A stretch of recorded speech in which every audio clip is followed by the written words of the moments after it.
Good morning, everybody. Myself Vishwendra, I am the founder of Optimal Success Trajectory. Let's discuss distance and displacement today. So, as you know that distance is a scalar quantity.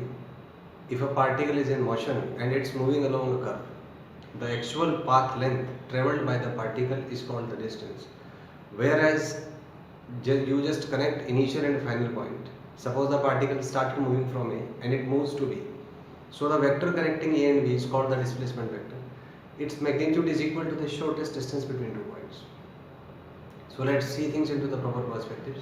So suppose that the point moves on a curve and it starts from A and it moves till B. So if you straight this wire AB, suppose after straightening the wire it becomes like that and its length is L. Then this length is the distance travelled by the particle during its motion. And it's the actual path length, it's a scalar quantity, it is non-zero in motion. And one more thing, if the particle moves in a circle and traverses an angle theta, then distance travelled is r into theta. In another perspective, let the particle move from A to B, then displacement is the vector joining initial point to the final point.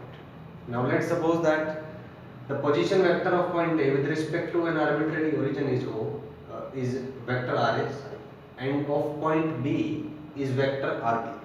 Then displacement is vector Rb minus vector Ra.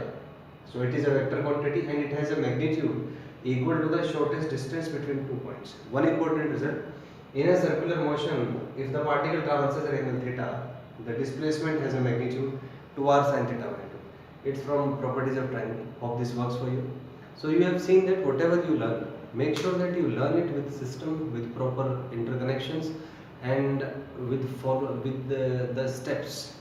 Absorb only that information which can be acceptable by your mind. Don't hurry, don't be uncomfortable. If you want to retain information for a longer time, make sure you study, you learn with patience, with peace and with comfort. If you feel anxiety, depression or any other negative feeling while studying, while learning, you won't be able to remember that result, you won't be able to retrieve that information because of psychology of human mind. So work on your quality, work on your quality of working, then nobody can stop you from being successful. Thank you and have a nice day.